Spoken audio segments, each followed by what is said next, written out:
मित्रांनो, तुमची जर कन्या राशी असेल तर तुम्ही हा व्हिडिओ संपूर्ण बघावा, कारण या व्हिडिओमध्ये आम्ही तुम्हाला सांगणार आहे गुढीपाडवा नवीन वर्षात या गोष्टी आता तुमच्यासोबत नक्की होणार आहेत.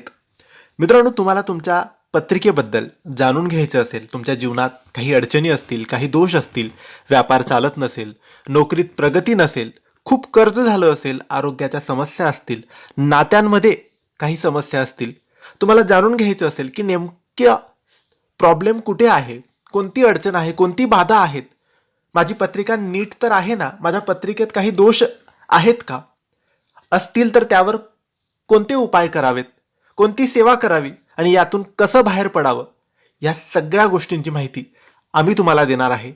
आणि जर तुम्हाला ही सर्व सविस्तर पत्रिका तुमची जाणून घ्यायची असतील, त्यात कोणते दोष आहेत ते जाणून घ्यायचे असेल, किंवा तुम्हाला त्यावर सेवा उपाय हवे असतील, तर आम्हाला या दिलेल्या व्हॉट्सॲप नंबरवर तुम्ही मेसेज करू शकतात. मित्रांनो, मराठी नववर्षाची सुरुवात करणारा अत्यंत पवित्र शुभ दिवस म्हणजे गुढीपाडवा. यावर्षी 19 मार्चला गुढीपाडवा साजरा केला जाणार आहे. ज्योतिषशास्त्रानुसार गुढीपाडवा हा दिवस नवीन सुरुवात, सकारात्मक ऊर्जा आणि शुभ घटनांचा संकेत देणारा दिवस मानला जातो. आजच्या या व्हिडिओमध्ये आपण जाणून घेणार आहोत की गुढीपाडव्यापासून कन्या राशीच्या आयुष्यात कोणते मोठे बदल होऊ शकतात, कोणत्या संधी त्यांना मिळू शकतात आणि कोणत्या गोष्टी आता नक्की घडू शकतात. म्हणून हा व्हिडिओ शेवटपर्यंत नक्की बघावा. मित्रांनो, कन्या राशीच्या लोकांसाठी गुढीपाडव्यापासून नवीन सुरुवात होण्याची शक्यता आहे.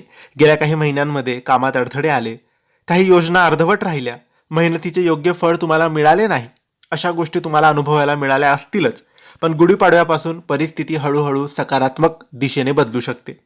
कन्या राशीच्या लोकांसाठी गुढीपाडव्यापासून आर्थिक बाबतीत चांगले संकेत दिसत आहेत. अडकलेले पैसे परत मिळू शकतात, व्यवसायात नफा वाढू शकतो, नवीन उत्पन्नाचे मार्ग तुम्हाला मिळू शकतात.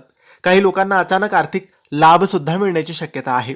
गुढीपाडव्यापासून कन्या राशीच्या लोकांसाठी नोकरी आणि व्यवसायात प्रगतीची शक्यता आहे. नोकरीत बढती मिळू शकते, नवीन संधी मिळू शकतात, वरिष्ठांकडून कौतुक सुद्धा मिळू शकते.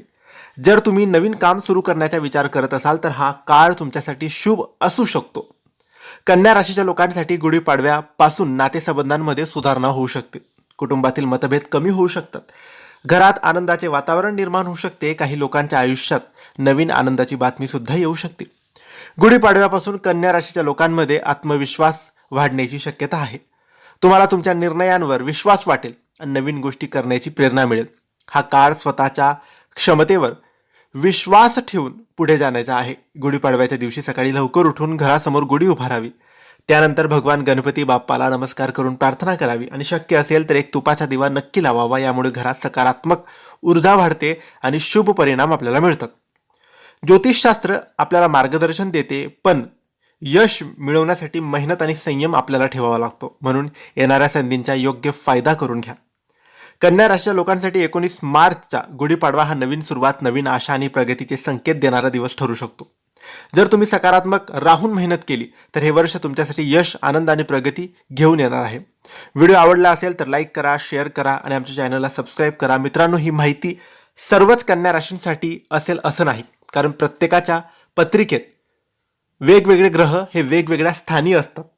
तर ते स्थान बघून आपल्याला ठरवावं लागते की कोणता दोष आहे, कोणता शुभ काळ आहे किंवा कोणता अशुभ काळ आहे. त्यामुळे पत्रिका बघणं खूप महत्त्वाचं आहे. धन्यवाद. श्री स्वामी समर्थ.